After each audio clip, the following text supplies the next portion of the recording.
महाराष्ट्रात छत्रपतींच्या आता शिवजयंती झाली। देवेंद्र फडणवीस साहेबांच्या सरकारमध्ये बघा काय विदारक परिस्थिती निर्माण झाली की छेडछाडीचा उद्देश, एक जिजाऊच्या लेकीला कपडे फाटूस्तर मारणं, छोट्या छोट्या तिथं मुली आहेत, काही महिला आहेत, त्यांचा हात मोडले, असं आम्हाला तिकडून सांगण्यात आलंय। आता आम्ही बघतोय तिथले SP साहेबांशी बोलणं झालंय, तिथल्या IG साहेबांशी पण बोलणं झालंय। तिथल्या स्थानिक काही पोलिसांनी किंवा काही अधिकाऱ्यांनी अशी माहिती मिळते की त्यांनी आरोपी पळून जाण्यास सुद्धा मदत केली। म्हणजे त्याच्यात तिथल्या स्थानिक PIचा किंवा त्या APIचा काय हात आहे का हेही बघावं लागणार आहे, कारण SP साहेबांनी बुलढाण्याच्या चांगली कारवाई केली। आम्हाला मिळालेल्या माहितीनुसार त्यांनी काय 10-11 आरोपी पण पकडले, चांगलं काम केलंय। आणि त्यांनी SP साहेबांना असंही सांगितलं की राहिलेले पण आम्ही ठेवत नाहीये, पण गुन्हे काय लावले ते किती क्रूरपणानं केलेलं ते कृत्य, कायदा सुव्यवस्था राहिली नाही पाहिजे, कायदा सुव्यवस्था भंग झाला पाहिजे, हे सुद्धा त्यांनी प्रयत्न केलाय।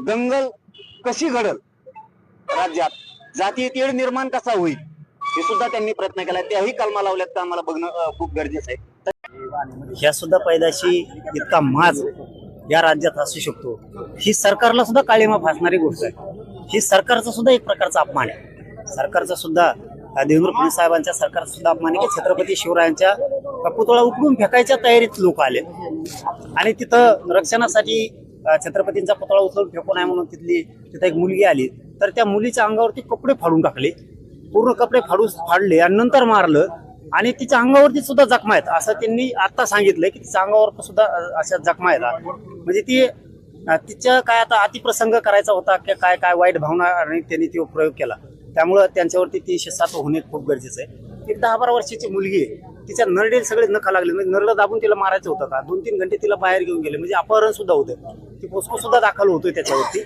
इतकी क्रूरपणानं घटना या चिखला गावात घडली। एका दिवशी मुख्यमंत्री बी जागे आहेत का नाहीत, गृह मंत्रालयाला ह्या गोष्टी माहीत आहेत का नाहीत, कारण हाताच्या बाहेर जाऊ देऊ नये आणि त्यांच्यावरती सगळ्यांवरती मोका लावणं खूप गरजेचं आहे, त्याशिवाय बसणार नाहीत। कारण ही परळीची लाभार्थी टोळी आहे, कारण त्यांच्या जाती सुद्धा चांगले लोक आहेत आणि यांना वाटतं जाती दंगल व्हावा आणि आम्हाला ती होऊ द्यायची नाहीये। आणि यांचं स्वप्नच ते ह्या लाभार्थी टोळीचं, त्या टोळीतले तिकडे काही लोक आहेत आणि ते हे प्रयत्न जाणून बुजून करतायत की जातीय तेढ, जातीय दंगली निर्माण झाल्या पाहिजेत। या भूमिकेतून त्यांनी कालचा केलेला हे प्रयोग आहे। शांत राज्य असताना सुद्धा दूषित करायचं काम यांच्या हातातून सुरू आहे, परंतु मुख्यमंत्र्यांनी याच्यात लक्ष घालून याची सखोल चौकशी करून जिल्ह्यात संबंधित काही अधिकारी होते त्यांनी का रोखलं नाही सुद्धा चौकशी झाली पाहिजे आणि ते दोषी आढळले नसतील तर त्यांना सुद्धा विनाकारण मग अधिकाऱ्यांना सुद्धा इथल्या असणाऱ्या कोणते कॉन्स्टेबल कोणते यांनाही त्रास देऊ नये, पण अगोदर चौकशी करा। ते जर आढळले तर त्यांना सुद्धा निलंबित केलंच पाहिजे, पण नाही आढळले तर काही जणांचं म्हणणं आहे त्यातल्या काही अधिकाऱ्यांनी सहकार्य केलंय, इथल्या पोलिसांनी काहींनी केलं नाही, त्याची चौकशी सुद्धा होणं खूप गरजेचं आहे। आणि जर ही गुन्हे दाखल करून त्या आरोपींना आज सगळे गुन्हे म्हणतो आम्ही आज 5 वाजे 6 वाजेपर्यंत तर सगळे गुन्हे दाखल झाले नाही, म्हणजे 307 पासून ते पोस्को पासून अपहरणापासूनचे सगळे गुन्हे जर दाखल झाले नाही, डोक्यात दगड घालायचा प्रयत्न केला आहे, म्हणजे डोक्यात दगड घालून मारून टाकायचं ही प्रयोग होता आहे। छत्रपतींची विटंबना केली गेली, ती यांना जातीय तेढ निर्माण करायचा होता, सामूहिक कट रचून हे आले होते, त्याच्यात 120 लागलाच पाहिजे, कारण यांनी सामूहिक तिकडं संगनमत केलं होतं आणि ती कट रचून तिथं सगळ्यांनी मिळून हल्ला केला, कारण यांना सगळ्यांना मोका लागतो 120 खाली ते सगळे जण येतात। हे गुन्हे दाखल झाले पाहिजेत आणि ते करतील, SP साहेब करतील, इथले पोकळे साहेब करतील, इथले DYSP साहेब करतील। त्यांनी नाही केले तर 25 तारखेला त्यानंतर आम्ही तारीख डिक्लेअर करणार आहेत, पुऱ्या राज्यातले मराठी या चिखला गावात येणार। मी त्यांना माईक मधूनच सांगितलं की SP साहेबांनी DYSP साहेबांनी सगळ्यांनी सांगितलंय की गुन्हे दाखल होणार, एकही आरोपी याच्यातला सोडला जाणार नाही, ज्या पद्धतीने जॉब दिला जाईल, कारण ती रात्री घाबरलेली होती, तिचा डबल जॉब घेणं गरजेचं आहे। आता तिचा जॉब त्या लेकरांचा 12 वर्षाच्या मुलीचा पाय मोडलेल्या एका मुलीचा जॉब घेणं गरजेचं आहे, त्या जॉबनुसार सगळ्या कलमा येतील आणि त्यानुसार यांना सगळ्यांना अटक होईल असं सांगितलंय। आणि आम्ही SP साहेबांवरती परत पोकळे साहेब आहेत त्यांच्यावरती विश्वास ठेवलाय, DYSP साहेबांवरती विश्वास ठेवला की सगळ्यांना अटक करतील, त्यांनी नाही केलं तर 25 तारखेला आपण एकत्र पुन्हा जमू, 25 तारखेनंतर तारीख डिक्लेअर करू। आज मी जाहीरपणाने सांगितले सगळ्यांनी शांत राहायचं, आपण आपल्या गावाकडे शांततेत सगळ्यांनी जायचं। महत्वाचा प्रश्न आहे. साहेब, रोहित पवारांनी स्टेटमेंट दिलंय की पत्रकारांमध्ये दिसली की अजित पवार यांचा घातपात झालेला आहे. तुम्हाला वाटतं का घातपात झालेला आहे? आता काय झालंय आणि काय नाही त्यांच्या कुटुंबाला जर शंका असली तर तपास व्हायला पाहिजे. परंतु आमचा चांगला माणूस तरी एक गेला तर तो परत आता येणार नाहीये त्यांच्या चुकांमुळे.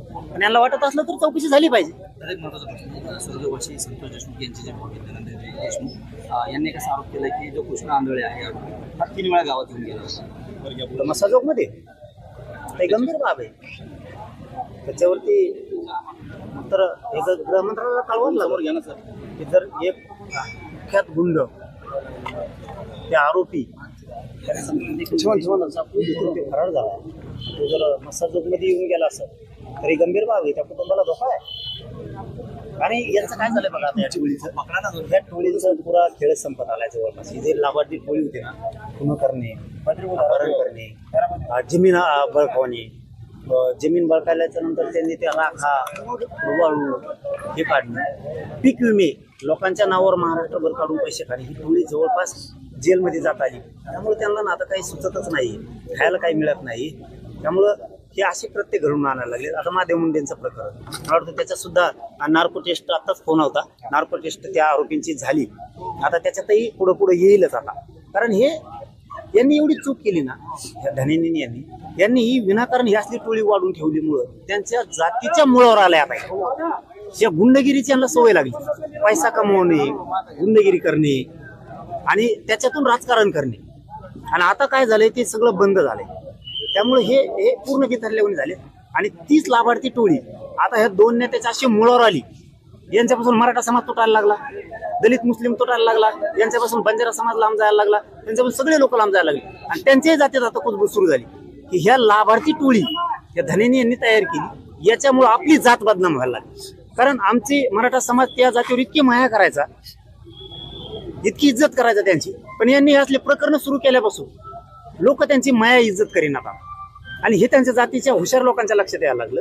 त्या लाभार्थी टोळीमुळे आपली जात बदनाम व्हायला लागली. आणि म्हणूनच यांना दंगल घडवायची या लाभार्थी टोळी. आणि नेमकी आम्ही ती होऊ देत नाहीये. कारण या जाती दंगल झाल्यावर काय चांगले गरीब लोक आहेत ना त्यांच्या, ते विनाकारण त्यांच्या सुद्धा मुळावर येणार आहे की लाभार्थी टोळी त्यांच्या जातींना रोखलीच पाहिजे. आणि धन्याची वारंवार डाव करतो ना, त्यांनी थांबविलं पाहिजे. त्याच्या मुळाशी येतील एका दिवशी. दादा, आंधळे गावात येतो हे धनंजय देशमुखांना माहिती पडतं, पोलिसांना का माहिती पडतं नाही? त्याच्यावरती आता मी धनंजय भैयाला बोलतो देशमुखांना की काय परिस्थिती आहे. मला आज आमचा काय कॉन्टॅक्ट झाला नाही. ते असेल तर गृह मंत्रालयाला सांगू. मात्र ते खूप गंभीर घ्यावं लागणार. नसता ते देशमुख कुटुंबाच्या परिवाराला पुऱ्या धोका होऊ शकतो. पूर्ण कुटुंब त्यांच्या जीवावर बेतू शकतं. ते रात्री हल्ला करून मारून टाकू शकते. त्याला हे होऊ शकतं. हे गृह मंत्रालयाने गंभीरतेनं घेणं खूप गरजेचं आहे. वाल्मिक कराड यांनी जामिनासाठी सुप्रीम कोर्टात अर्ज दाखल केलाय. 26 तारखेला सुनावणी द्यावं. तू कुठं जाय म्हणा, तू सुप्रीम कोर्टात जाय, नाही तर ट्रम्पकडे जाय, तिकडं कुठं जाय, तुला सुट्टीच नाही. इतकं पाप केलंय ना तुम्ही. उलट त्याच्याच कुटुंबाने सांगायला पाहिजे आता हे सगळं धन्यामुळे भोगलंय, हे सगळं प्रॉपर्टी धन्यामुळे. आणि आता आमचा माणूस आत गेलाय, त्याच्या बायकोने त्यांनी सांगायला पाहिजे. आशावर जगू नये त्यांनी, आज येईन उद्या येईल. आता बाहेर नसतो खेळ. इतका क्रूर खून करणारा बाहेर असतो का? आणि सरकार टिकल का? त्याला जर जामीन झाले ना, सरकार पडलं त्या दिवशी. ह्या सुद्धा पैदाशी इतका माज या राज्यात असू शकतो, ही सरकारला सुद्धा काळीमा फासणारी गोष्ट आहे. ही सरकारचा सुद्धा एक प्रकारचा अपमान आहे. सरकारचा सुद्धा देवेंद्र फडणवीस साहेबांच्या सरकारचा सुद्धा अपमान आहे की छत्रपती शिवरायांच्या पुतळा उकडून फेकायच्या तयारीत लोक आले. आणि तिथं रक्षणासाठी छत्रपतींचा पुतळा उचलून फेकू नये म्हणून तिथं एक मुलगी आली. तर त्या मुलीच्या अंगावरती कपडे फाडून टाकले, पूर्ण कपडे फाडले आणि नंतर मारलं. आणि तिच्या अंगावरती सुद्धा जखमा आहेत असं त्यांनी आता सांगितलंय की तिच्या अंगावर सुद्धा अशा जखमा आहेत. म्हणजे ती तिच्या काय आता अतिप्रसंग करायचा होता की काय काय वाईट भावना आणि त्यांनी तो प्रयोग केला. त्यामुळं त्यांच्यावरती ती शिक्षा होणे खूप गरजेचं आहे. एक 10-12 वर्षाची मुलगी आहे, तिच्या नरडे सगळे नखा लागले. म्हणजे नरडं दाबून तिला मारायचं होतं का? 2-3 घंटे तिला बाहेर घेऊन गेले. म्हणजे अपहरण सुद्धा होतं. ती पोस्को सुद्धा दाखल होतोय त्याच्यावरती. इतकी क्रूरपणानं घटना या चिखला गावात घडली. एका दिवशी मुख्यमंत्री बी जागे आहेत का नाहीत, गृह मंत्रालयाला ह्या गोष्टी माहीत आहेत का नाहीत, कारण हाताच्या बाहेर जाऊ देऊ नये. आणि त्यांच्यावरती सगळ्यांवरती मोका लावणं खूप गरजेचं आहे. त्याशिवाय एक बसणार नाहीत. कारण ही परळीची लाभार्थी टोळी आहे. कारण त्यांच्या जाती सुद्धा चांगले लोक आहेत आणि यांना वाटतं जाती दंगल व्हावा आणि आम्हाला ती होऊ द्यायची नाहीये.